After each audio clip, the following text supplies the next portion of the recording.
Welcome to Las Vegas. Las Vegas Motor Speedway, adjacent Nellis Air Force Base, home of the U.S. Air Force Thunderbirds. And they've been out practicing this morning and giving us quite a show.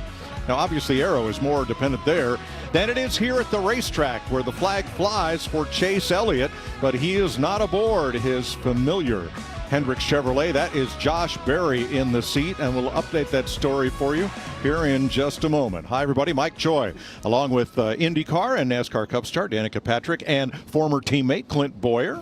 A little reunion here of sorts for the next couple of races on Fox as we get ready for practice and qualifying for the Cup Series. What do you want to see in these practice sessions, Clint? Well, I want to unload. I'm going to get on that racetrack, and I want to be right at the top of the board. I mean, obviously, everybody wants to do that short practice session. You need the speed. Got to figure your balance out on the race car, get your heights right, see if there's any kind of adjustment with the bumps needed. We know that these cars can bottom out, and we've seen cars get in trouble because of that.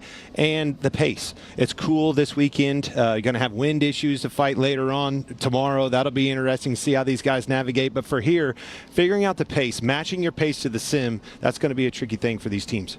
And you don't have a lot of time to get it all done. No, not much time at all anymore. 20 minutes, and you know, it's you hope that everything unloads perfectly. It travels perfect. You're right up to speed. And you know, if I'm out there, I'm definitely wanting to be the second group because it's been so windy here. I'm sure it's going to be dusty and dirty out there. But you got to get up to speed really quick. So a lot of pressure to get it all done very, very fast. That's a really good point too. You know, splitting, the way they do with two groups, right? Having the ability to have some teammates in that first group, go out there and make some of those adjustments. You know, if your heights are off, collectively having a four-car team, you know that. Maybe my teammate went out there, they needed to raise our car up. We're going to do it, not have to make that mistake twice. So definitely some advantages of going out second. But before we get on track, the two biggest stories here are one broken driver and one broken car. Let's begin with Jamie Little. Well, Mike, yes, of course, when the news came out that Chase Elliott broke his left leg, that was disappointing for the entire team. As crew chief Alan Gustafson, I just talked to him, and he said, you know, first and foremost, he feels bad for Chase. He knows it's breaking his heart. He's going to be out of this car for the foreseeable future. They don't know how long. He had surgery last night. And Alan told me, he said, the good news is Josh Berry is on their reserve list. He was their first driver to naturally call up to get in this car. Now, Josh has never been in one of these next-gen cars. He's never even done simulation. He came in last night. They put that seat in. He got inside the car, moved the pedals, got him comfortable, but they've got a lot of work to do. You guys mentioned it. Only 20 minutes to feel this car out and get comfortable so he can race tomorrow. Regan? Well, Jamie, another team that's having issues this morning, that is the 45 of Tyler Reddick. Early this morning, the team fired the engine up to do the pre-warm-up before practice and qualifying got started. They found discrepancies in the engine, decided it was time to go ahead and change that engine before this practice got started. Unfortunately, that means they will not get any practice today. It has been a tough start to the season for this race team. 2 DNFs early on this year, finishes of 39th and 34th. That is not what they wanted to have going in today. The good news, Tyler Reddick is running the Xfinity race later on this afternoon to give him experience, and he will be on the roof today watching these practice sessions, gaining what experience he can gain and learning anything that is at all possible for him as we get started. Yeah, there's Tyler. He's the not quite as tall guy as those other ones up on the roof. Definitely not where he wants to be. No. We will follow both those stories as we go through practice and qualifying. Cars will be rolling when we come back.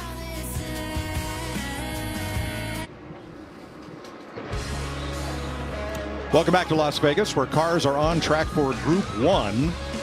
The field, 36 cars, split in half due to NASCAR's metric that takes into account point standings, last race finish, and last race fastest lap. So a little surprising to see your series champ, Joey Logano, out here in Group 1, but that has more to do with his finishes the last 2 races than with his championship. But he is out here in this first group. I tell you what, riding along with Logano right there, not much throttle off time, all but wide open around here. You can see just a little bit of lifting, getting into the corner, just a little bit, right back to it.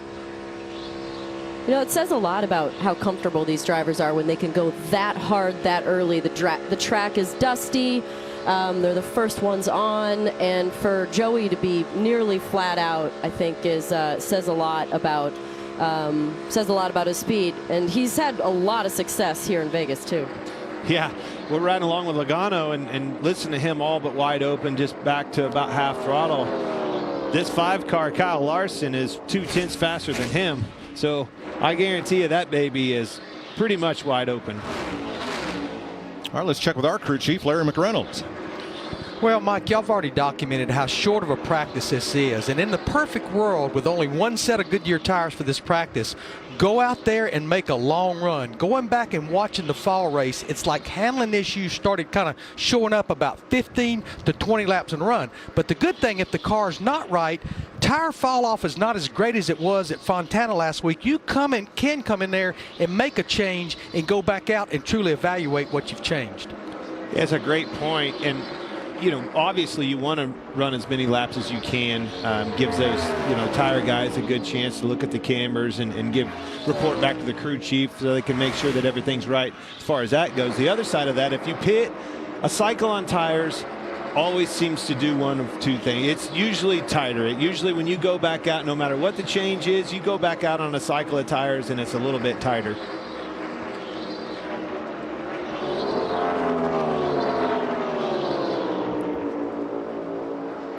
Kyle Busch, new colors for him. After a 19th and a first, and also taking into account last year's points. So kind of interesting metric here as what's in Group 1 here today. Here's Kyle Busch's spotter talking about the wind gusts here in Vegas. It's not constant, but when it does gust, it's heavy. It's cross. It's more like it's almost straight across, like from backstretch to front stretch. But then at times it's from turn 3 to turn 1. That's a great point. I was listening to him. I looked up and saw Old Glory on the back straightaway, and that's exactly right. As it gusts, it kind of picks up and head towards that, from turn 3 towards turn 1. And at times it's straight across from us. So definitely working these gusts. That can catch you off guard as you navigate through the corner and pick up that crosswind. Can throw this car around at 180 mile an hour. I see everybody's running pretty high in 1 and 2, and I wonder if that's some of the wind just making it difficult to get to the bottom, or perhaps making it a little too pointy when you get down low, going over the bumps with that much more wheel in it. It's just more comfortable to run a little higher. Well, certainly all of those things, but looking at that flag, yes, right on the exit of turn 2, that's exactly where they're picking up that headwind, would cause that car to get tight, float the nose up off. The other thing is those bumps. We've seen it time and time again, just keeps getting a little bit worse with every year that we come here. As they go over that tunnel, especially right there, and maybe I call it the second groove of this racetrack, I want to go out there in this practice and make sure my car doesn't bottom out. Because if it hits the stops there or it hits the rub blocks and bottoms out and spins me out, there's nothing you can do. You're along for the ride. We've seen that time and time again here. Let's check with Jamie. And just an update on Josh Berry, who's just turned his first laps ever in one of these cars. 13th on the board, and he just radioed to the team. Guys, it feels pretty good. You let me know what I'm doing, if I need to change my line or work anywhere. So Alan Gustafson on the radio saying, you're looking good. Your teammates are running a little bit higher here and there. So they're working on the line, but overall, things are going very smoothly. And by the way, Gustafson told me, he told his driver before he got in the car, no expectations. Take the pressure off yourself. Go out and have fun. Enjoy this moment and do what you can. Easily said, maybe a little harder to accomplish. Okay, you're in a cup car for the first time. Just go out and have fun.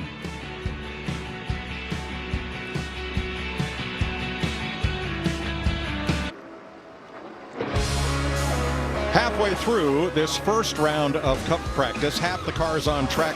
Kyle Larson is the fastest and the slidiest. I guarantee you, she's fast, but she's on the edge, out of control, man. He did the old hospital hop right there. And let me tell you, he came right in and looks for some adjustments. Car was fast, looks like it's working loose. That maybe even have been one of those bottom outs like I was talking about. Got in them bumps wrong, got out from underneath of him. Yeah, but if there's anybody out there that I think is pretty good with being sideways, it's Kyle. He spends a lot of time sideways in those dirt cars. That's what I was saying on a break. You never know about him. He might have just said, I just entered. It was on me. Entered the corner wrong. I'll be fine. But he did. He came in, made some adjustments there. About the old hometown kid. Big weekend for Noah Gragson. Tell you what, his teammate Eric Jones ran very well in this race last year in the fall race, and this is a big opportunity for Legacy Motor Club. Noah is probably glad to be back at the racetrack and settled down to his J job. He's been everywhere in Las Vegas this week. Was at the hockey game the other night, making an appearance, and he's been all over town. Quite a homecoming for him. Well, again, this is a big weekend, and he's a superstar. He's a superstar in the making. We've seen it in the Xfinity Series. NASCAR needs these characters like Noah. He's got a ton of character, personality, and a ton of talent behind the wheel. Just keeps building and keeps getting better and better every year. All right, let's hear from last year's winner, Jamie. And Alex Bowman, all three of his teammates out there now, so you have the benefit of going out in the second group. What are you watching and gathering from them? A lot of things. I mean, you can see kind of what your teammates' balance are, and like know where their race cars are, know what they're fighting, and kind of adjust our car from there. But also like what the pace is, where everybody's running, that sort of thing. So I think the pace is a little faster than I would have expected. A lot of on throttle time so far. So looking forward to getting out there. I love this place, and hopefully we have a fast Alex Camaro. Thanks, Alex. Here's his win from last year. This pit stop right here would make all the difference. Kyle Larson with lane choice on the restart chose the outside, and Alex Bowman took the battle to his teammate. He sure did. Drove it in really hard, pushed Larson to do the same thing on the outside, and got that win. Gambling, man. We're in Las Vegas. These teams were gambling both of these races last year. That's what it's going to take. You've got to be able to separate yourself. You don't have that track position, you better do something to get it. And we saw it in both of those races. Those crew chiefs, they earned their money here. Of course, Bowman with a new crew chief this year. Greg Ives stepping off the box at the end of 2022. Ryan Preece has had a bit of a tough start to the season. He's had speed at Daytona and at California, but in each race got caught up in a multi-car wreck that took out him as well as one of his Stewart-Haas teammates. Last week was he and Almirola in that big restart scrum. And he had speed at the Clash too. Sorry, Mike. Yep. And, to your point, I think, it's all there.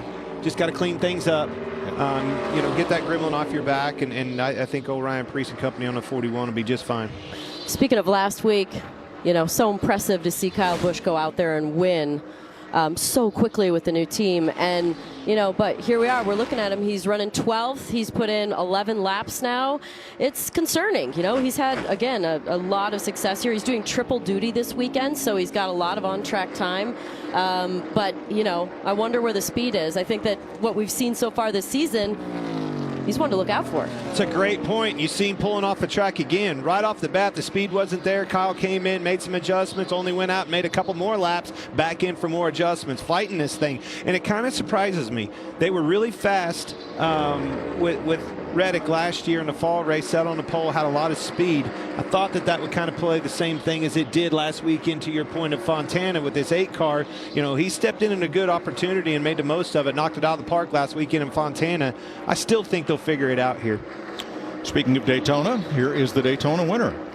Ricky Stenhouse, currently 11th out of the 16 drivers that have logged laps so far. Pretty cool looking paint scheme. Coca-Cola Zero Sugar.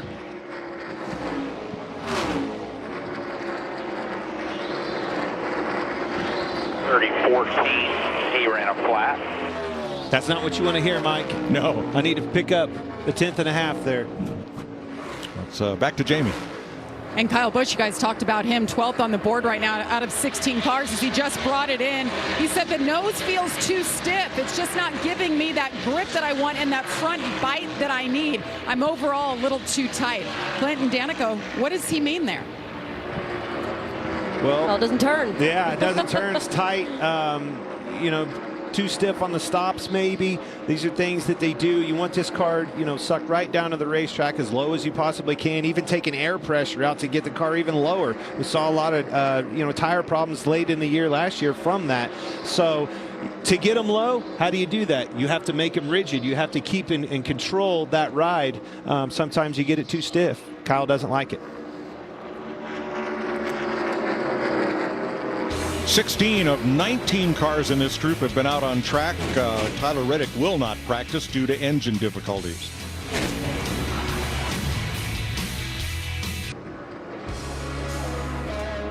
Just under 3 minutes to go for Group 1 in this practice session. Larson, Blaney, Logano kind of the usual suspects at the top of the board. Kyle Busch just went out for his 3rd practice run. He is 12th, and Josh Berry is 13th. He's run the most laps of anybody, 24, and they are his first laps in a new generation Cup car. Other guys, they can carry a little more speed and exit with a little more speed, maybe slightly lower than we can. I feel like I don't really feel like that's the car. I think that's just me, feeling it out still. Like, I think that's probably there. I feel like I just need a little bit more laps to just feel it out. That was great for a first run. You just got to build your confidence up off the wall now, and that'll come. Exactly.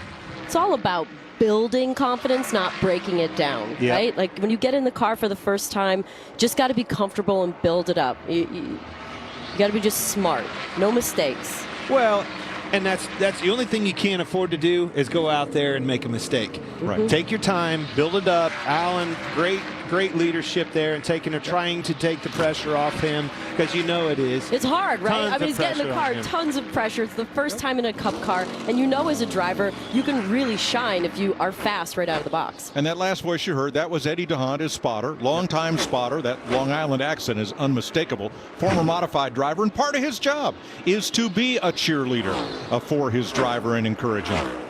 Someone else I'm looking at is Chris Buescher. He's having a pretty good run. He's had a really good start to the season so far, too, 4th and 12th. Looking strong. Absolutely he is. And, look at Brad Keselowski, his owner, been talking a lot about the efforts at RFK to get better. Certainly wasn't where they wanted to be last year. Guarantee you he's in his car watching his practice, like what he sees. All right, Regan, where are the Toyotas? Well, Mike, that's something that they just noticed here a little while ago. All the Toyotas are currently on pit road. Tyler Reddick, the only one that was scheduled to be in this group. A bit of a tough break for the Toyotas. Typically, you like to at least have a teammate go out in the first group, maybe give you some info feedback about setups and where the race cars are. They're not going to get that luxury. Check with James Small. He said, yes, that's a bad break, and it does make things a little bit tougher on them. Yeah, that's, strength in numbers. And we know, Toyota's down on numbers. There's no question. They got quality. They just don't have quantity. And, the only Toyota in the first group, that hurts that whole camp. Yeah, engine woes have sidelined the 45. They will miss both practice and qualifying. Austin Dillon, they are searching for speed. His best lap of 30:13 is about 0.8 off of Larson's fastest lap, and his last lap is about 4 or 5 off what the quicker cars are running. Just takes me back to sim, right? Collective across the board. If one's off, usually the other one is too. They'll be able to go back after this practice, put their heads together, utilize that guy's experience behind the wheel in this 8 car, and put together a better package for tomorrow and even qualifying. So Kyle Larson wins practice for the A group as the B group drivers climb aboard and get ready for their turn at the track.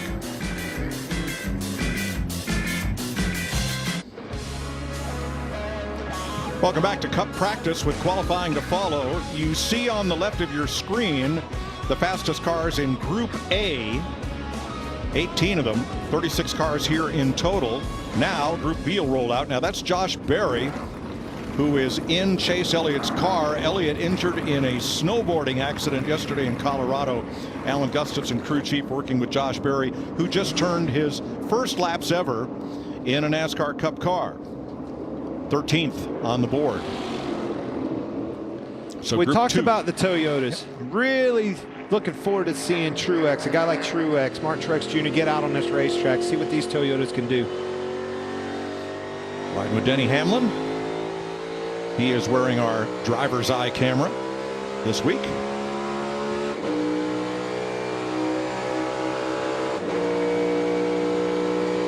I love that view.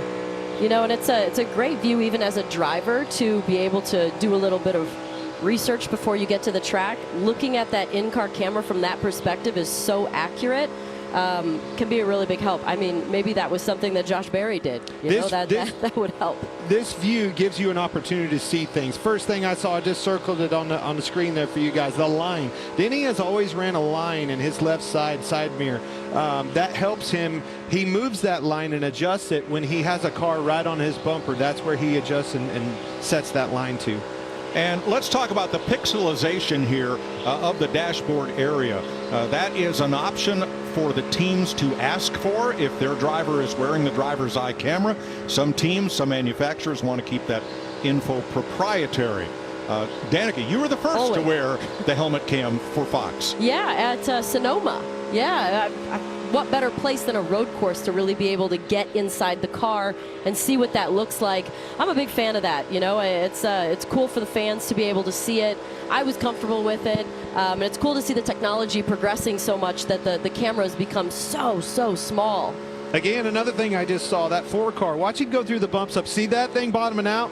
You see little poofs of white smoke. That thing's down on the rough blocks and bottoming out. Did the same thing in 3 and 4. As the pressures come up, that'll probably get better. Excuse me, that may have not have been a 4 car. That may have been Keselowski. It was. Nonetheless, that car was bottoming out, and you could see it. Driver's eye.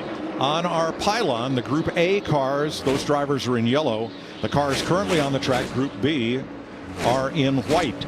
The NASCAR metric taking into account last race finish, point standings, and last race fastest lap determines whether you're in Group A or Group B. Bubba Wallace fastest in this group, 29.46 in his Toyota. That is about a 10.5 off of Kyle Larson's fastest overall lap time. Cool looking car, colors, Carolina blue on there. Fast hot rod. Again, watch, I thought it's Keselowski up here. Watch him go through. See that thing bottoming out right there? Both sides. Hit the right side first, and then it hit the left side. I saw it do the same thing down here in 3 and 4. Ross Chastain, same thing. That seems like a new, yeah, that's how low they run these things. Right down as low as possible. Can't get them too low. You hit that bump the wrong way and that thing bottoms out like that, you're along for the ride.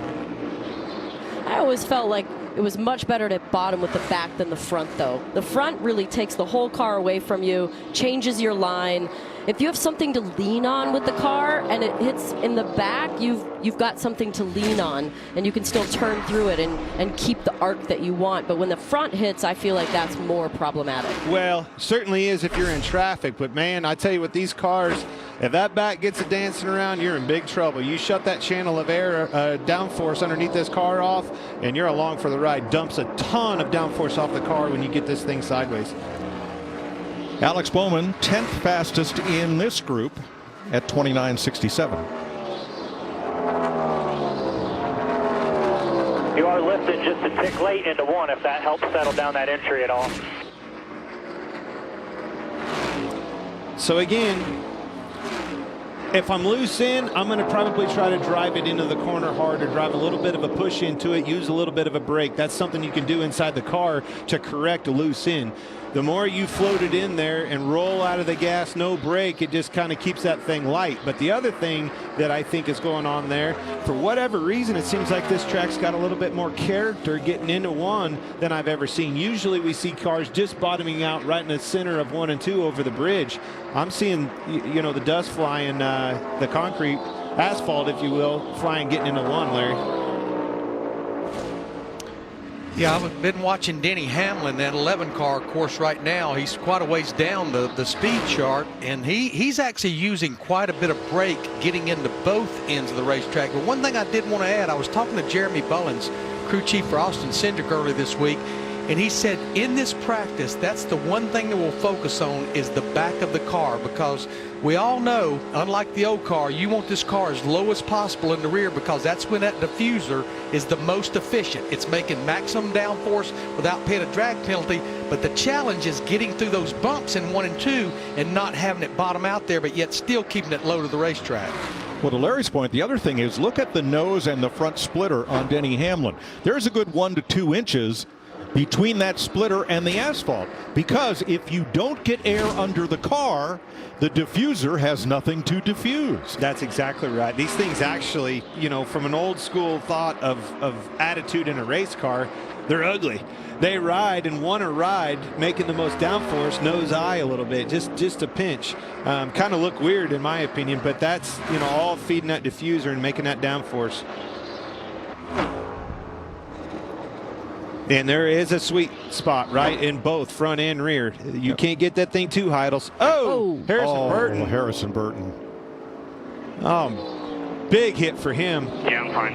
Yeah. Water got really hot all of a sudden, and then I had no grip. Got hot.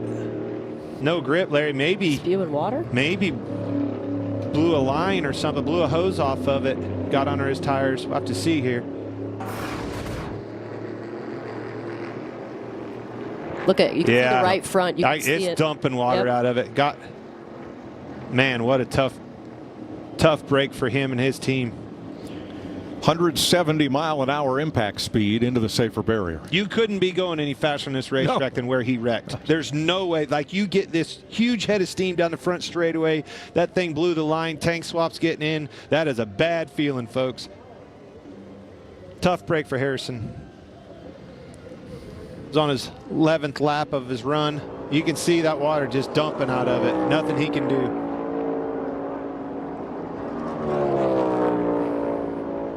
That's a backup car. You never know about this thing, though. These teams, you can bolt a clip on them, and man, I've seen these things in really bad shape on a Saturday, and bolt a clip on, fix the cosmetics, and away we go. Oh, that car will be back. Late April, May. Well, before, that car's junk. That's the thing. Old car, that car is going to Dale Jr.'s graveyard that he has at his house. Now, this thing can bolt new pieces on it, and they may do that here this weekend. I doubt it, but they may. I think I got one in the graveyard. You got one in the graveyard there? Oh, yeah, several of them. I tell you, but that's what's tough about being out here. You wreck these cars out west, think about the logistics that it takes to get these cars out here. Tough on these teams being this far from home. And even the big multi-car teams may only have one or two backup cars for everybody. Here's what happened to Harrison Burton.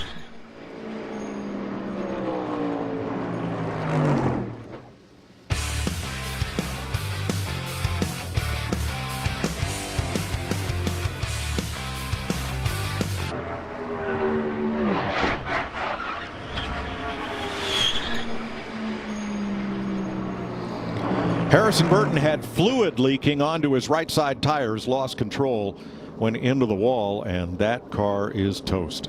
He is fine. All but wide open right there. I think he probably, you heard him say his temperature spiked. I guarantee his dash lit up, and no more than he realized that dash lit up, the thing sideways and in the wall, wide open, fast as you could possibly go. Huge hit. Yeah, but they get hot regularly. I mean, you're always trying to push the temp as much as you can. So as a driver, I'm sure he wasn't thinking that it got hot and he was going to have fluid leaking all over his tires. So that definitely, I'm sure, caught him off guard. And he did a pretty good job. He saved it halfway. But as a driver, yeah, I mean, you're always pushing those temperatures. So that's nothing new. I wonder what happened. I mean, that thing spiked, and as soon as he saw it, it was all split second, and boom, nothing he could do. Long free ride. There's a race tomorrow. 3 p.m. on Fox and on the Fox Sports app. Third race of the 2023 NASCAR Cup season. Let's go down to the pits. Jamie Little. And Josh Berry's filling in for the injured Chase Elliott. First time you've ever been in one of these race cars. How was it?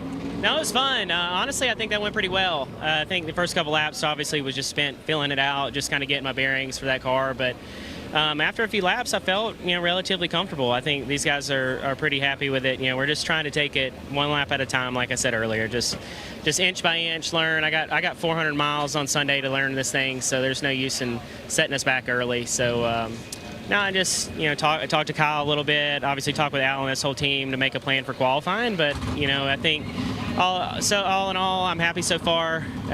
Just really thankful to be here. Thank Mr. Hendrick and Hendrick Motorsports, Napa, everybody that helped put me in this thing. So we'll see how we qualify. Whatever it is going to be what it is, and then we'll get ready to race Sunday.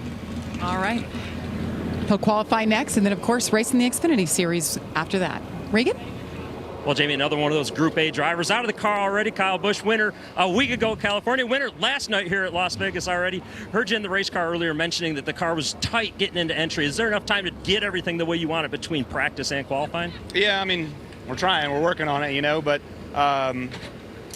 just trying to fix a little bit of the erraticness first, just going over the bumps, trying to smoothen that out. We got that a lot better, and now the balance is just net tight. So a lot of room to gain. We were on paper tighter than the rest of our guys, and so we have an opportunity to kind of go more closer to them and be a little bit better. So still trying to learn how the sim correlates and all that sort of stuff, and figuring all that out, and so we'll continue to build on that, and this is a good taste of that for right now. Thanks, Kyle. Thanks, Regan. Well, last night, to be charitable, Kyle Busch stunk up the show. His sim was working last night in that truck. Brian Patty moved over to this truck, running this truck, and I texted him this morning. I'm talking lights out, bad fast. Kyle Busch is better when he's racing a lot. We're all better when we race a lot. You give that guy the opportunity at more laps on racetracks, I think he's going to show you just how good he is. Look at that. Put a silver dollar in and spin the wheel. 61 in the Cup Series, 63 and over 100. Yep, Rowdy Nation. Actually, Kyle is involved in 4 races this weekend. Trucks, Xfinity, Cup, and he's a car owner for his son Brexton, racing the Bandolero over right there at the Bull Ring just outside Turn 1. But also the crew chief, which is the most important thing. You think he's got pressure over here? He messes that up. He not only has to answer to his son, but old mama. That's a long flight home. You make mom mad, things change. She don't like her baby looking bad. All right, the clock has stopped on this practice session. They will complete it when we come back.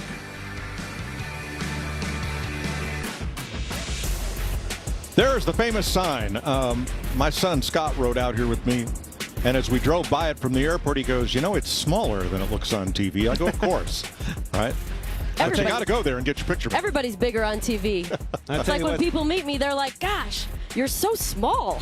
Well. I'm like, TV makes everyone 5'7", 140. Everybody's the same. I wish it Or would do that for 240 me. if you're me. Yeah. Right. Everybody you run into in public, man, you're smaller than I thought you were. I'm like, what's that supposed to mean? I don't want to hear that. That's Yeah. not a compliment, I don't think. You're saying that I'm good here and I look fat on TV? Is that what you're saying? You realize the screen is 16:9. It's a lot wider than it is tall, so we're all going to put on a few pounds on TV. That's my excuse anyway. That's it. It's like blame the pleats in the pants, blame the frame.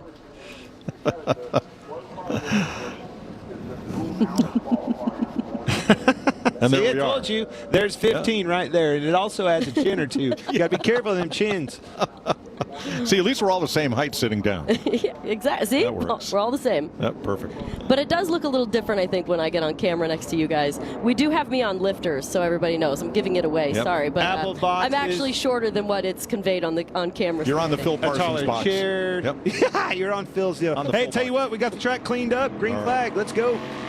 13 minutes left in this session, as they did stop the clock for Harrison Burton's accident.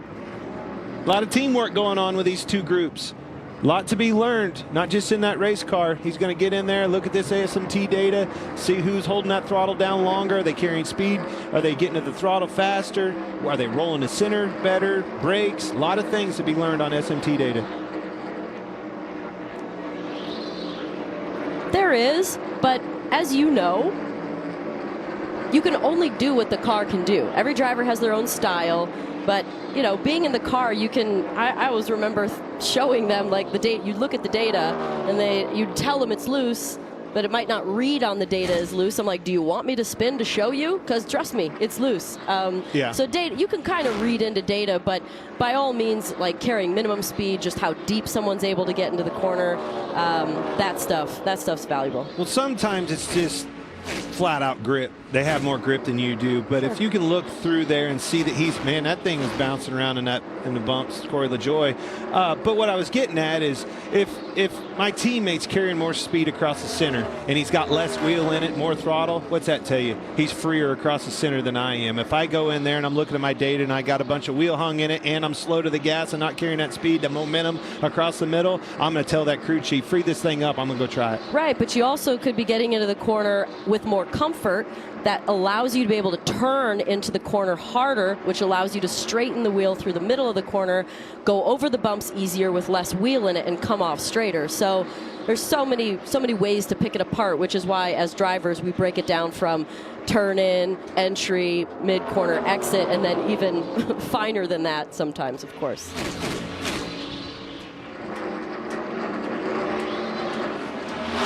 Bubba Wallace quickest in this session, then Kevin Harvick, Ty Gibbs, Eric Almirola, and Ross Chastain.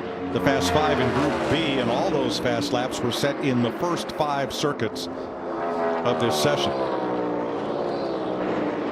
Chase Briscoe, 8th out of Group B right now. I tell you what, a little over 3 minutes to go in Group B of Cup Series practice, qualifying, of course, to follow. Now, Harrison Burton checked to the care center and released after his crash that has extended this practice session. Here's Regan. Well, Mike, that's correct. Harrison Burton has been checked and released from the care center. Glad that you're okay.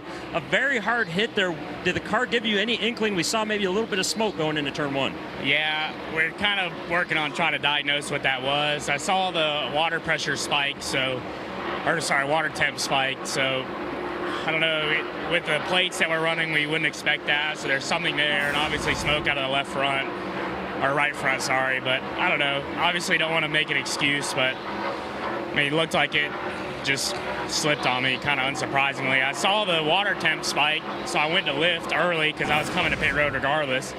Next thing you know, you're head on the wall. So I guess rookie mistake, should have turned down and just spun out and tried to at least save it from hitting the wall, but tried to go out swinging and hit the fence. So at least there's something to learn from that. Had a good car going on into the long run. I felt like we were pretty decent, just needed to fire off a little better. And now we don't have any cars, so we got to get it back up out. And appreciate the Wood Brothers guys. They're going to be working hard on this thing to get it ready. Glad you're okay, Harrison. Thanks. Yeah, thanks. I don't see a mistake there, Clint. No way. It's not on him. Obviously that wasn't smoke. That was water blowing out of that thing. Got on his tires and spun out at the worst, most inopportune situation. Getting into turn 1, getting in the corner, wide open, blows that water line, gets under your tires, and you spin out. That's not on him. Now, Bubba Wallace has run just 15 laps, and other than Harrison Burton, whose car is on the rollback, that's the least of anybody in this practice session. He is fastest, however, and there's his part-time. He's got a side gig as a credentialed photographer for the truck race here last night. Little side hustle Interesting. there. Well, you can do a little moonlight, and each manufacturer has a guy that takes photos. Yeah, maybe I was work like, is he himself a deal. Paid on the side to get photos of splitters? Heights and splitters and things like that, yeah. That's the first thing I thought of. Remember, he won on a very similar track at Kansas last fall.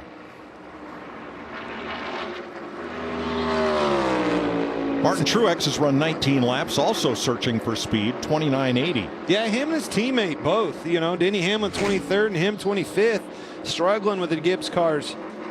However, Christopher Bell, their teammate, is 6th in this group, and Ty Gibbs is 3rd in this group. So apparently 2 very divergent opinions on setup here among the Gibbs camp. Well, certainly probably looks that way, right? And how do you get better collectively? Got 4 cars, 4 opportunities. Let's go in a different direction early in the season here. This is the bread and butter of this series. You have to be good on these mile-and-a-half tracks if you're going to be there and compete and be in contention for playoffs. Stage points are a big thing all year long. They come in a big way, these mile-and-a-half tracks. Bread and butter for sure. They'll be coming back after this group. Again, all the Toyotas being in the same group, that's a struggle. That hurts them. But they'll get together, put their minds together, figure it out, make some adjustments for qualifying, and go, Cat, go. So Bubba Wallace wins Group B practice over Kevin Harvick, Ty Gibbs, Eric Almirola, and Ross Chastain. Kyle Larson, fastest in practice overall.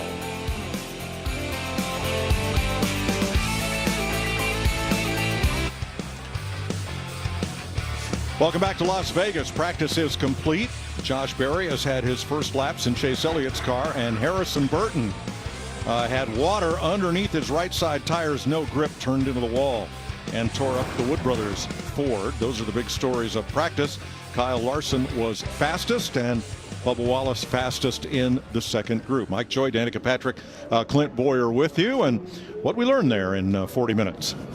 Well, we learned, as a team, you're learning pace. We've learned that some of the guys that I thought were going to be really fast, Kyle Busch, RCR, won last weekend. They were a little bit of a no-show so far in this practice, but Now it's time to reset. Now it's time to get a quick second to go over their notes, talk to their teammates, come up with a game plan, a strategy, maybe for tomorrow, but more importantly, how to blast a big lap off right here. I think we learned that, the teams are probably dividing and conquering. Some cars are fast and some teams, some slow. It's a smart move. It's early in the season. It's the first time to a mile and a half. This is really going to set the stage for how they're going to run the rest of the year. You know so much when you come to Vegas and see what kind of speed you have. And especially the Gibbs cars. They had 2 quick in the second group and 2, well, not so quick. Here's Jamie Little. Well, Bubba Wallace was the fastest Toyota there, and he was the fastest in that second group. So I'm going to switch it up here and ask you, instead of what was wrong with the car, what did you like about it? There's a long checklist, Jamie. First, it looks good. Helmet looks good. Frank did a good job with the helmet. And then the speed trace looks good. Speed charts look great. So just really proud of our team and our Columbia Toyota Camry TRD. The speed is there. The feeling is just a little bit off. Looking for a little bit in 3 and 4, but we're close. So we made a big swing there that last run. And there was no need in risking it. We got on the loose side of things, and I was like, we're done.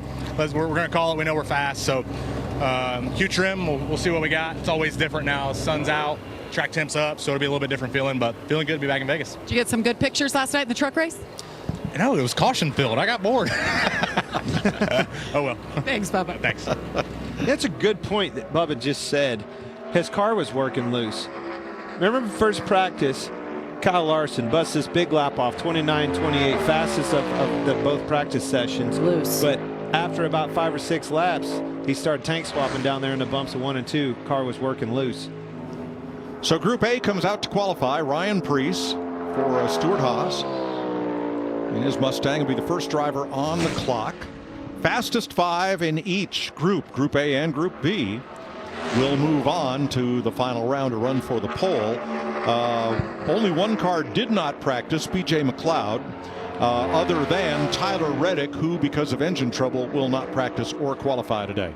All right, you heard me say 29-28. We were riding along with that lap on the 5-car Kyle Larson, and he was all but wide open, back about 40%. Ryan Preece, 29-69 in practice. Let's see what he has here. Slowed down quite a bit from his fastest lap in practice. That's not going to be what they wanted at all. A.J. Allmendinger. Been a tough week for the Allmendingers. Their pet, Mr. Tickles, a cat that has been the star of Twitter now for about a dozen years, passed away. That's a tough thing when you lose a cherished pet. Man, there's nothing worse than losing a pet. I mean, I'm a dog person, I have to say, but love cats too, of course. But they can't tell you anything, so you never really know as much as, of course, like with a human being. So, and they become part of the family. They live just long enough for you to be like, you're gone. Well, Allmendinger, he backed up almost exactly what he ran in practice. 29.63 in practice, ends up at a 63 in qualifying trim. That's just about all the faster she's going to go, Mike. That's it. Justin Haley on track. Also, we're told B.J. McLeod, who did not practice, also is not going to qualify.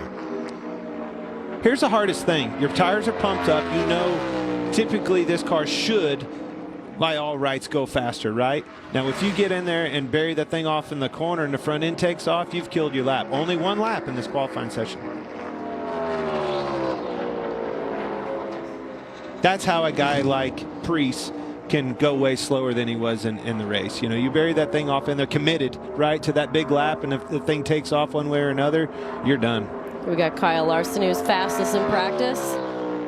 Let's see, is he going to be loose? I think this is going to be the one that everybody will be watching. Again, the thing that kind of surprised me, look where he's running. Over the bumps. Look where he's running in that line. It's not the shortest way around.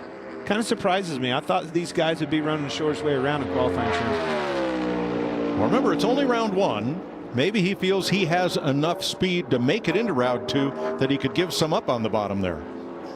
Stays way lower in 3 and 4. That's just overall grip, in my opinion, over Allmendinger. Straight to the top of the board, by 52. That's slower than he ran in practice. I think the track may be slowing down a little bit. It's warming up for sure. Sun's starting to break out a little bit through the clouds. No, we obviously saw that difference from the first to the second session, just in the fact that the first 5 cars were from the first practice session, not the second. So I think it's definitely safe to say that the track is slower. Another variable that's on the plate for all these teams. You don't think any of these other crew chiefs that are waiting on this second group or even the tail end of this see this and frantically down there telling that tire guy one way or another. And the wind has changed again. It's now a tailwind across from 3 to 4 and a headwind in the middle of 1 and 2. Here's a big pickup. Teammate Willie Byron, pretty fast lap right there. Wow. 29.32 to top of the board. 0.2 faster than Larson. That is hauling the mail. Another thing that's important about this lap, we watched Danica pointed out the window. Gregson really wound it up, so to speak. Way up high. Yeah, ran way high coming to the green. And in 1 and 2. He was all the way up to the wall in 1 and 2 as well. Guys, the real difference in William Byron versus his teammate Kyle Larson, he picked the throttle up so much earlier in both ends, and he was able to stay in it in both ends. He didn't have to feather it whatsoever. Wow. Well, I mean, that's the key. You know, but again, going back to what we said, track's lost a little bit of grip, balance. If that you get in there committed and that thing takes off, you got to lift. Now you're slow to the throttle. Now you're slow on a lap time. Jamie? Well, you guys noticed that Ross Chastain at the end of that practice session, you did a lap by yourself up next to the wall. What exactly were you looking at it? I got lost on the way back in. Come on, let us into your secrets. Never. I'm no magician, but I don't reveal my secrets. But for this Global Trans Worldwide Express Chevy, Jamie, it's right where we picked up or left off last year. We're picking right back up. So small balance adjustments for us. Put a lot of emphasis on qualifying for this year. No telling if it's going to be any better, but definitely want to qualify better than we did, across the board last year. So, look, I'll try anything if it helps me go faster in a race car, and if an extra lap helps me, then I'll do it. All right, Ross Chastain got lost on a 1.5 mile track. Oh, sure. You heard it from him. Jamie, it looked like he was doing recon for another Hail Melon, which, of course, is no longer legal. Ross finished 3rd and 2nd here last year. Oh, the games. You know, the mind games. Yeah, look at the season that he had. Only one better, right? Chastain and company was extremely fast last year, picking up right where they left off, but I like that. Strengths and weaknesses. Where can we work on? Where can we get better? Even from the awesome season we had, you heard him say, we need to qualify better. J.J. Yaley ran a lap that's 6th fastest of 7. Here is Michael McDowell, the new sponsor on his Mustang, and he is 3rd fastest.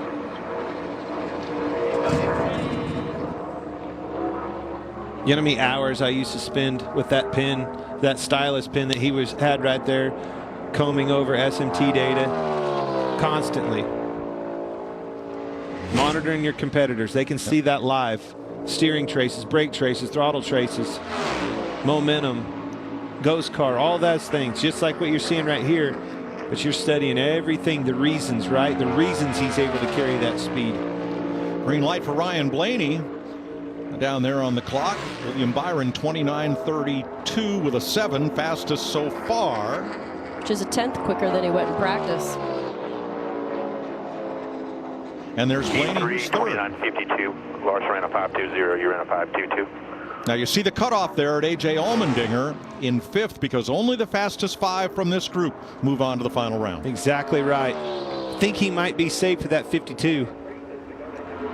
That's a pretty impressive lap by William Byron to go a 10th faster than he did in practice. I don't think anyone has gone faster. Definitely Larson's 3/10 slower. Blaney's 2/10 slower. I'm really curious if that bottom's gotten rougher in 1 and 2. Pretty surprised all these guys are running that middle. You see Austin didn't even get to the bottom right there. Kind of monkey see, monkey do, right? When that first guy goes out and goes to the top of the board, just like I was saying, Chastain looking at that SMT data. They're watching where he ran on that racetrack, where he found the grip to go that fast lap. They're going to do the same thing. I think it's rougher low in 1 and 2. Actually, as soon as we started the broadcast, I wrote down bumps low in 1 and 2, right? Like, I'm trying to remember back, but I'm pretty sure they're worse down there. So it just says that they can carry more throttle, which is always king. Even if it's a longer distance, more throttle wins. With these cars, with the drag that they have in them, still down, a little bit on horsepower, momentum's king. You have to be able to momentum through the middle of the corners, carry that speed. All right, so look at our ghost car. Byron is fastest, the 24. The 16th is the bubble car to move on to the next round. And there's Buescher right now kind of comfortably in the rocking chair. Larry said it. You see William Byron just be able to get to the gas so much faster, carry that speed up off the corner and onto the top of the sheet. So Buescher is 5th, and that bumps Allmendinger. Here's Ricky Stenhouse.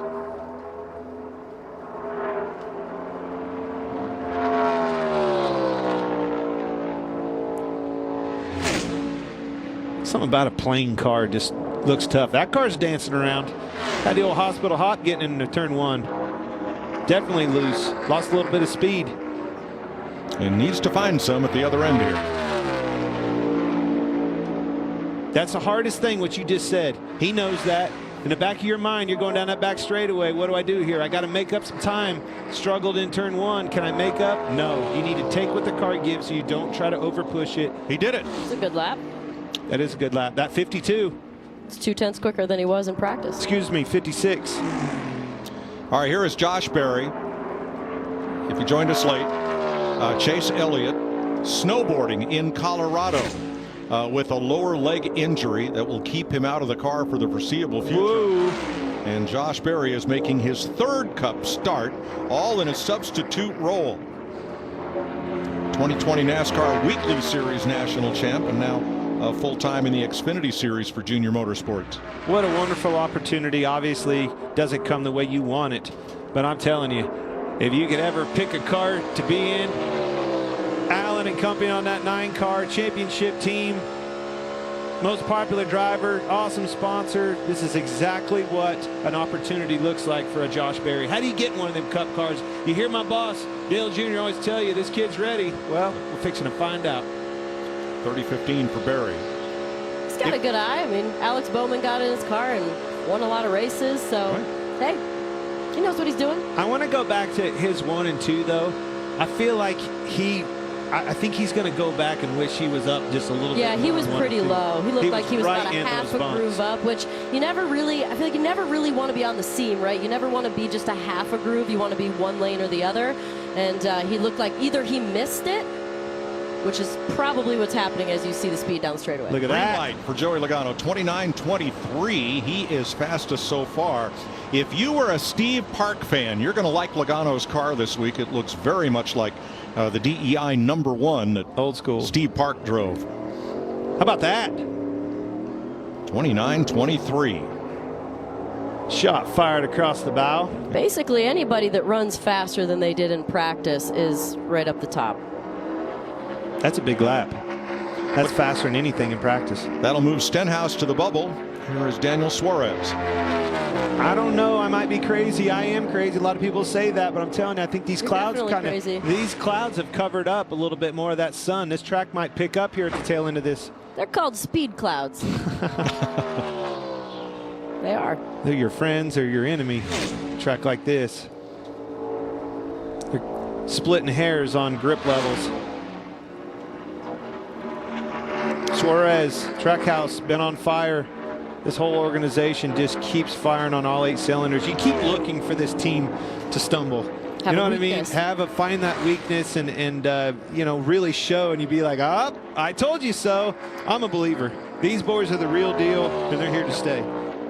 9th for Suarez. It's a pretty big gap from 1st to 5th, 0.3 of a second in this first round, so there's some room there. Let's see if he got it fixed. You heard him say wasn't happy with this car in race trim, made some adjustments.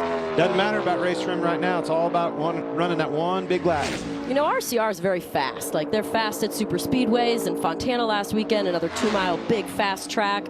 So I'm just wondering, you know, are they struggling with grip?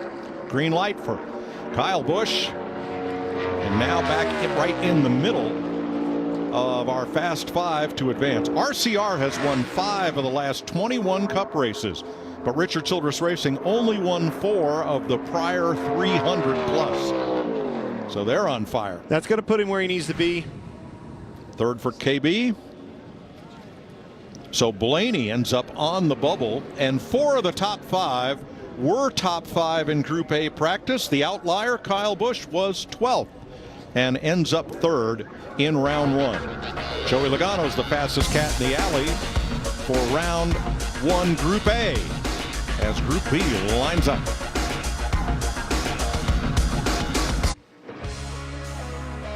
All right, Group B qualifying begins right now. And as cars take to the track, Larry Mack, what made Joey Logano so fast, 3/10 faster than anybody in Group A?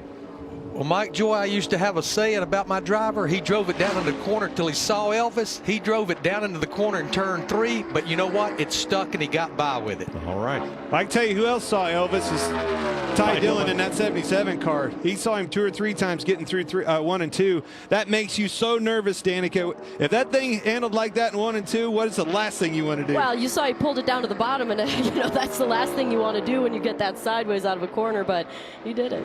I want to pull off, Mike. I don't want to go do that, which takes me back, just in case we've had this problem. We went to break here, folks. Artie and even Danica didn't know what the hospital hop is. I'm going to explain it. When that baby gets to hopping, the next thing you would do is wake up in a hospital. That's what the hospital hop is. I still don't get it. Well, I guess you ain't ever woke up in a hospital. Well, we're just hoping we don't have an example here for you. Eric Almirola on track.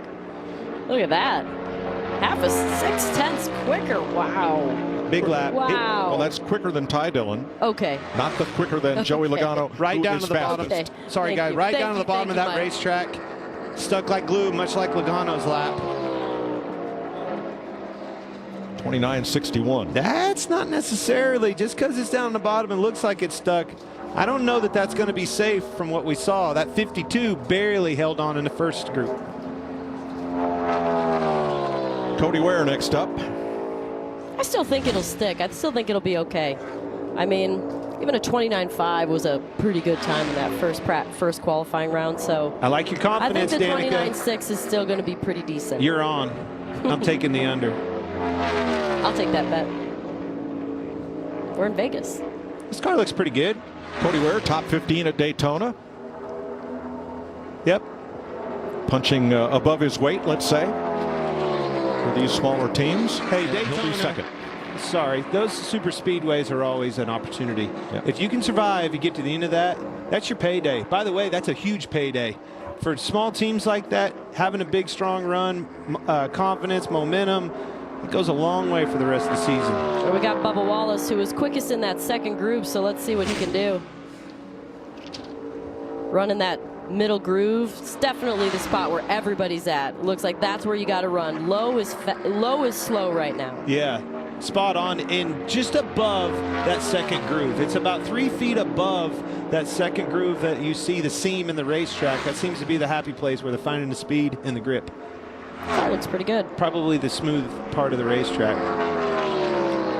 Bubba, 2039. Nice. Still thinking that 61 is going to be good, Danica? Which would easily. Hey, I didn't think it was going to be the best. It's going to be okay. Now, that would easily have qualified Wallace for the final round had he been in Group A. And Bubba was the fastest in the second group, so he's leading the way for us. That's what I love about this qualifying format. We're going to find out. Chase Briscoe for Stuart Haas. Kind of that same groove, exact same groove, pretty smooth over the bumps. This is a product of this second time out. All these guys watched that SMT data. They watched those cars bouncing through there and where they were running, made those middle notes, try to make that adjustment in the car when they get their chance. Just missed the bottom a little bit there in 3 and 4. You saw he didn't get down to the line. It's going to cost him. Probably tight, right? And when you do have that tight condition, what else are you? You're slow to the throttle. But he and his teammate Almirola are separated by only 1/1000th of a second. Now, you said the 61 with a 1, right? Not just 61 with a 0. Austin Cindric is the only Team Penske car in this group. Well, the Wood brothers are too, but Harrison Burton's car crashed. He's a little higher. Way up there. Still carried the momentum in the green. Oh, didn't necessarily get off the corner the best. Look at that horsepower down that back straightaway. I'm thinking about a 55 is what you're going to need to transfer here. Ooh, Mike's Not coming that my way, 61? Danica. Not quite. Here it is. Picked up some speed in 3 and 4. Whoa, 29.24. Well, he hit the bottom. Oh, that's a long ways from a 61, Danica. All right, I'm out. You're Those right. I'm just Penske gonna Fords concede have already. speed today. Dinner's expensive See in the Las clouds? Vegas. It's the clouds, Clint. That was There's the so wager, many right? clouds. Eric Jones for the newly rebranded Legacy Motor Club. A little bit higher. I'm sorry. Just again, I'm really critiquing these lines. It's interesting to me where they're finding that smooth part of that racetrack to keep that momentum up. And this is going to be faster yet than the bubble, but not quite where Austin Cindric is. All in the middle of that 3 and 4. Just got tight, washed up the racetrack. Jones, 5th fastest, bumps Cody Ware. Jamie. And Denny Hamlin was 23rd there in practice. Denny, what were you guys searching for? What did you need more of? Just a little bit of speed overall, and then some balance stuff. But I think we should be a little better here. For some reason, practice and qualifying has not been good to us in Vegas over the years, but we seem to really be good in the race. So hopefully we improve upon that today. Thank you. Thank you. Christopher Bell on track, and you see that green light. That is compared to the 5th place car, which currently is Eric Jones at 29.62. Bell, top of the board, 29.17. Shots fired. Gosh, I'm so far off on this one, aren't I? Hey, That's a Mike. great lap. That's the fastest one we've seen. I'm not That right is- very that's a great often, lap. but boy, it sure is fun to be right, you know. You know, and I think this, but I take it. Look at those clouds. I know. Exactly. I think you may have been on the right path. You just wasn't a good weatherman today. Todd Gilliland. Hey guys, Christopher Bell just ran wide open through 3 and 4 right Wow. there. Wow. Never came out of the throttle. That's what separates these most elite drivers from us mere mortals. Well, and like I said, throttle being flat out, whether you're in the middle, bottom, top, you just have to be flat out. And you saw what a big difference that made for him to go flat out through 3 and 4. Top of the chart, fastest lap we've seen today, flat out. Ty Norris there. He's the guy that finds the money. He's been a GM of a lot of big companies, DEI in their heyday, MWR in their heyday. Worked a lot with Ty, I think a lot of Ty Norris, and hearing that maybe a big-time sponsor headed their way, I guarantee you that cat knows how to get them. Ty Gibbs has had a very quiet start to his rookie season. Picking him up, putting him down, having good results, good finishes, and look here, like he is going to bump in. This throttle through 1 and 2 sounded like there's very little lifting. Yeah, just like you heard Larry saying, I'm telling you, it's just picking up. Getting more and more cloud cover with every lap. Well, it keeps cooling the longer the clouds are out. Yeah. All right, so Gibbs is in, and the bump time is now, the bubble time is 29.61. I know. This car was pretty ugly in 1 and 2 in practice. He had his hands full. See if they made some adjustments for him. Another team punching above its weight.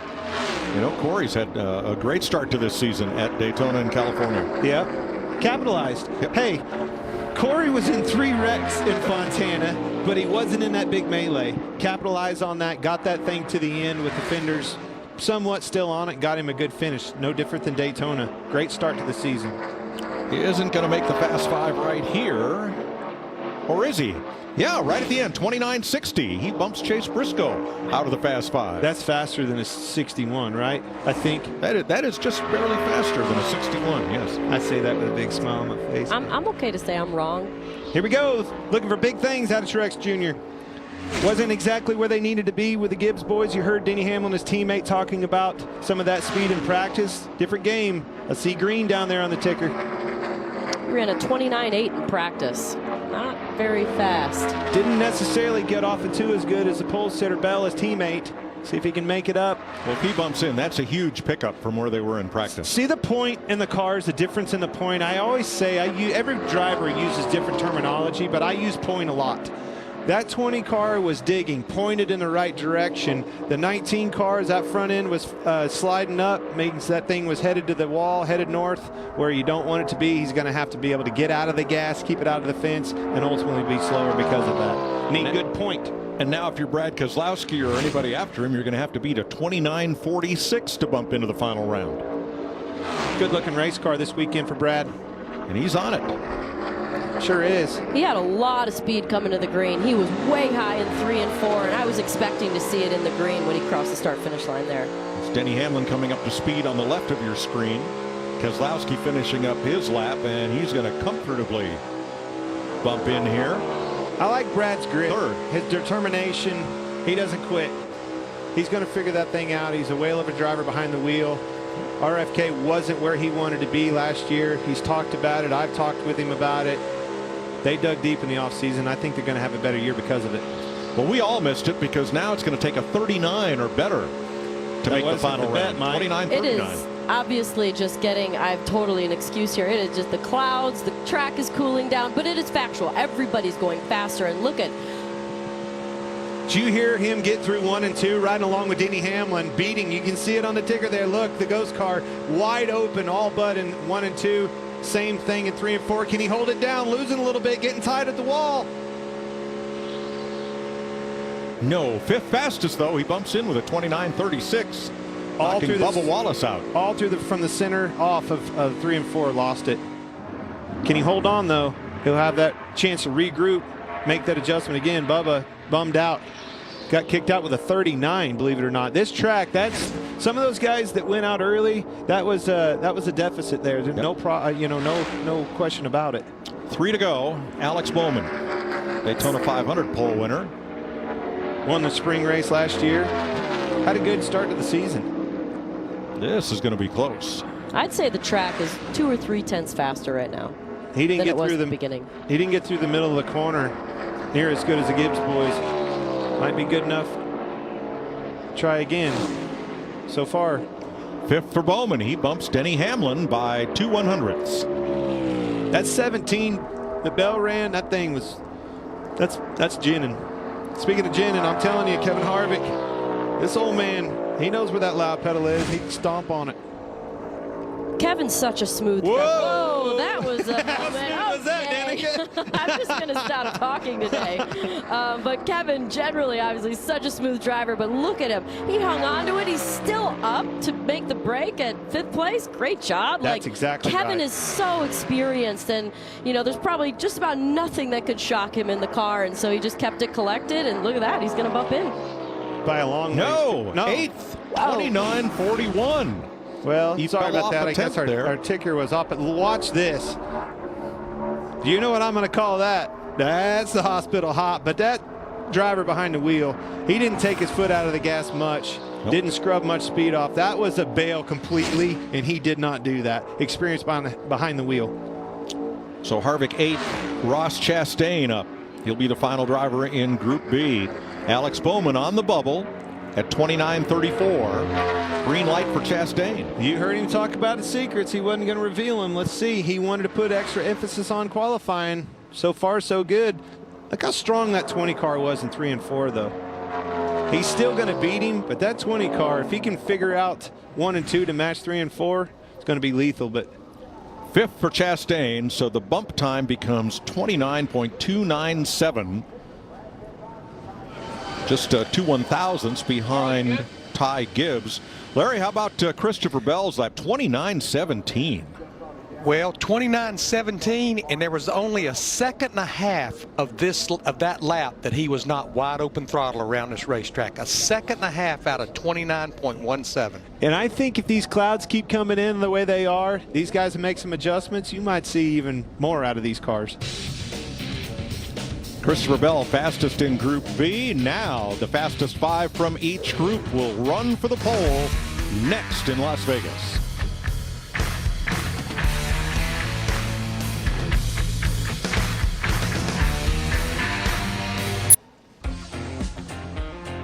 Welcome back to Las Vegas. About 15 miles north of the Vegas Strip is the Las Vegas Motor Speedway. Okay, Danica, I'm going to give you one more chance at this. Okay. Set this bar.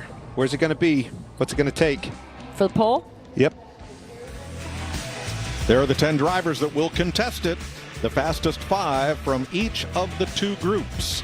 I'm going to say a 29.1. I'm going to say a repeat. I'm going to say if you can repeat that speed. I like that. I think that's a good call, too. And it's probably accurate, but I'm going to go faster. I think somebody's going to reach down, get him some adjustments, and go for it. Going to have to hold that thing all but wide open. Probably wide open if you're going to beat it. Yeah. Jamie Little. You guys talked about Brad Keselowski and RFK, and off to a good start so far this year and a nice qualifying effort for you. Yeah. How good does that feel to have a run like that? Yeah, we need that. Last year in Vegas was not good to us. We didn't have very good cars and weren't able to have good races, and we really put our head down this offseason how to get better at these tracks, Jamie. And so it's good to show a little bit of speed. really curious what we can do next round. I was amazed at how much everybody picked up in the second round compared to the first round. So clouds are out, wind kind of died down a tiny bit, and the speeds are way up. We know you know how to find your way to victory lane here. I know it was only a 20-minute practice session, but where does this car stack up? Do you feel like you have something good for tomorrow? Yeah, we made some really good gains in practice, and I think we got a pretty good feel for what we need, and I'm excited. All right, Brad Keselowski got that smile back on his face. All right, he'll get a chance to run for round 2 as 10 drivers will contest the pole. And we'll be back for final round qualifying in Las Vegas.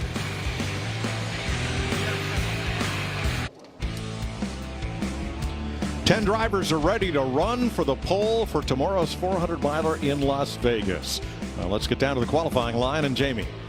And the rookie Ty Gibbs makes it to the second round for the third time technically. So what can you do here in the second round? Anything different to improve on? Yeah, I think I found I need to pick up a little bit in some spots, mostly 3 and 4. I'm happy with my balance of my He Gets Us Toyota Camry TRD. I just need to find a little bit more as a driver. I feel like our car's there, so we'll just try to find it and have a heck of a time out there. Have a heck of a time. Good luck. Thank you. I appreciate it. The last mile-and-a-half track he raced on was Homestead, where he qualified a career-best 6th. He knows where the loud pedal is.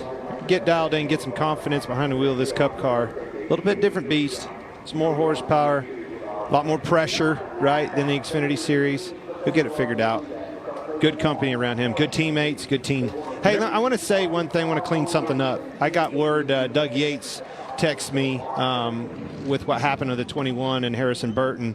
He said an Xfinity lug nut actually went through the radiator, punctured a hole in it. That's what dumped the water on the right sides and took him for a ride. So just that's how unfortunate that mishap was. Wasn't any wrongdoing on a crew member's fault. It was literally ran over a lug nut on the racetrack from Xfinity practice, I guess. And look at that. The rest is history. A simple little bitty lug nut. Can do that much damage. At least it wasn't the one lug nut that the Cup cars have. That would make a lot more damage. And these tracks, I guarantee you at home you're going, why was that lug nut out there? How could that possibly be? Things happen. These guys go around there in trucks before practice. I've seen them all the time out there inspecting this racetrack. Just unfortunately missed it. Somebody may have hit it on the apron going around and knocked it up on the racetrack. Ryan Blaney will be the first of 10 drivers to run for the pole here in Vegas. You see him crack out of the throttle just a little bit there. Well, now everybody knows Christopher Bell held it wide open in 3 and 4 in round 1. How many can do it in round 2? Had to lift again. He got back to it really hard, fast. Had to lift back out of the gas. I don't think that's the momentum it's going to take for 17, but it is pretty darn close. 29.20 for Blaney. That's a good lap. I think we'll still see the track continue to get quicker. The clouds are still out. The day is winding down. I think they're going to keep getting quicker every car. Well, you're right, because here's Kyle Larson. Blaney was 0.3 faster than he was in round 1. Wow. Car's dancing around a little bit. A little free in 1 and 2. See if he, it cost him. You see it right there in the ghost car. Ran a 52. We'll see if you're right here.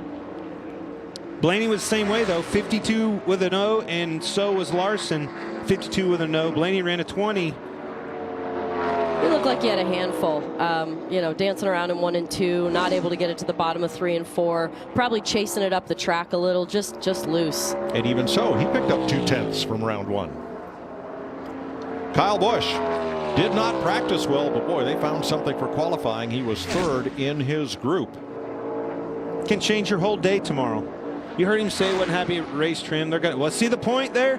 That's what I talk about. That 12 car was headed a complete different direction than at 8. 8 got to the wall, had to lift. Look at the difference in the lap time. Lost a lot of time because that thing wasn't headed in the right direction up off the corner. Kyle was a 29.35 in round 1. Same way in 3 and 4, tied off both ends. And he's 29.27, so he picks up almost a 10th. And he talked about that. It's what he didn't like. Didn't like that front end in the car, Danica. Thing was taking off on him. They're going to have to get down to it. It's time to figure this thing out overnight. Still a good lap. Hey, he's in the top 10, right? No matter what. He's going to do better than that anyway. But top 10 starting spots, exactly the name of the game. It's a great turnaround from practice to be in the top 10. And we all know what Kyle Busch can do behind the wheel when it comes to the race. He's one of those drivers that's able to just squeeze so much out of himself, so much of the time out there. Here's some green, but going back to Kyle Busch, hey, got an opportunity to learn some more on this racetrack, see what it's going to go to. We've been talking about the wind gusts and things like that. That's going to show up this afternoon, and it's going to carry over to tomorrow. So might be able to find some things out on that racetrack that's going to make his Sunday better. William Byron is fastest. He picked up a 1/10.5 from round 1, 29.16. Really, really close to that 17 they ran in first run there. Joey Logano was 29.23 in round 1. And he's got 3 wins out of the last 8, so Joey knows how to get around here. Pretty flat right there. Christopher Bell was the one that would run that 17. A little bit faster. That 16 is really strong with Byron. Started to lose it a little bit there. You heard it as it took that load. Cracked out of the throttle just a little bit. 29.02. Wasn't it much? I said a little bit. That's fast. And that is a 2/10 pickup from round 1 for Joey Logano. We'll be back for the final 5.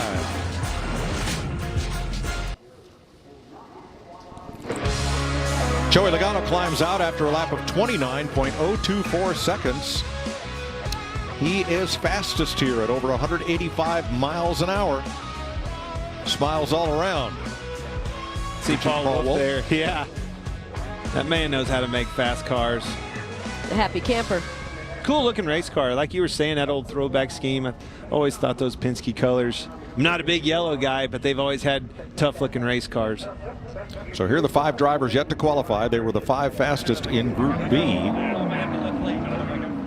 And Ross Chastain will be the first of them. 29.29 for Ross in round 1. If he picks up 2/10, it would move him to second overall. There's that high line. Wonder if he was practicing something there at the end of practice for qualifying here. Probably was. You know, building that momentum up, that speed, making that track as big as possible. Much like you see at Daytona, Talladega on the super speedways, same principle applies here. Might have been just seeing how dirty it was, honestly. Maybe just checking to see like how the bumps were, how dirty it was up there, and whether or not he could go run that super high line to wind it up to start the first lap. It's a good point. Honestly, the first thing that I've thought of that makes sense, that's exactly what I bet you he was doing. A little bit higher. Didn't get it down quite far enough. Got up in that rough stuff. Tires are dirty. Yeah, that's exactly right. Not going to be happy with this lap. You can see it red all over the place. A little over.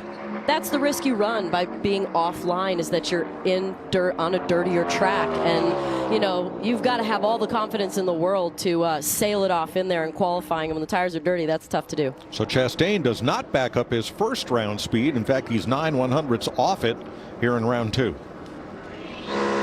Ty Gibbs, 29.29 also for Gibbs.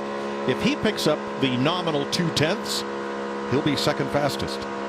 That sounded pretty flat out. Pretty flat out. Maybe I highly doubt anyone's using brake. You're better to lift than use brake. But that sounded flat out. I wonder if he was. If he lifted, it wasn't much.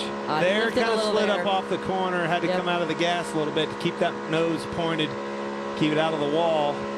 And you see it in the red. Fourth, 29.26. Picks up 3/100ths. Pretty good lap. Building that confidence, that momentum.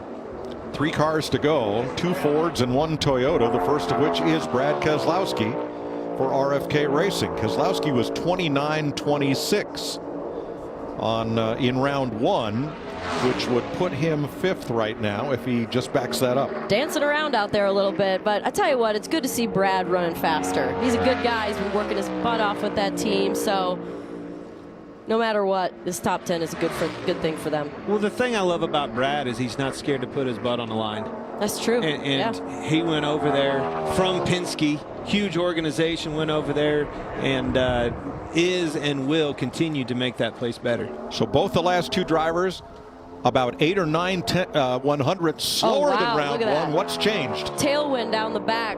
Flag is straight out. It was kind of flopping a little bit, so we've got a big shift in the wind and an increase. So that's exactly right. You're going to start seeing these guys getting You're going to have to back it up. You're going to get into turn 3 way faster. You're going to get tight. You saw that. You heard it with Gibbs. Saw it with Keselowski.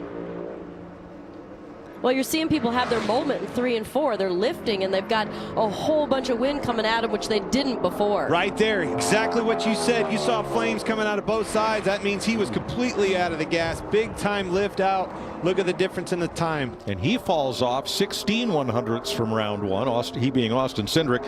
And here's Christopher Bell, fastest of all in round 1 in his Gibbs Toyota. It just shows you how important it is for everything to be in alignment and how critical it is. Just the wind itself plays a huge role. They're just on the knife's edge. So I think these last few cars are going to have a real handful here in 3 and 4. Shows you how tight the competition is. Yeah. It takes the least little thing like a wind direction change, and it's throwing this qualifying session all over the place. There again, boom, got tied off of 4. And he's not even going to make the front row with that lap. Christopher Bell is 10th of 10 after being fastest in round 1, and there's your pole sitter. Wow. Joey Logano has won his 27th career pole position and his first of the season.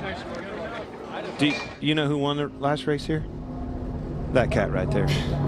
He's going to be hard to handle tomorrow. Where he started. He's won a few fifth. of them. So Logano's Ford and William Byron's Chevrolet will share the front row. Jamie?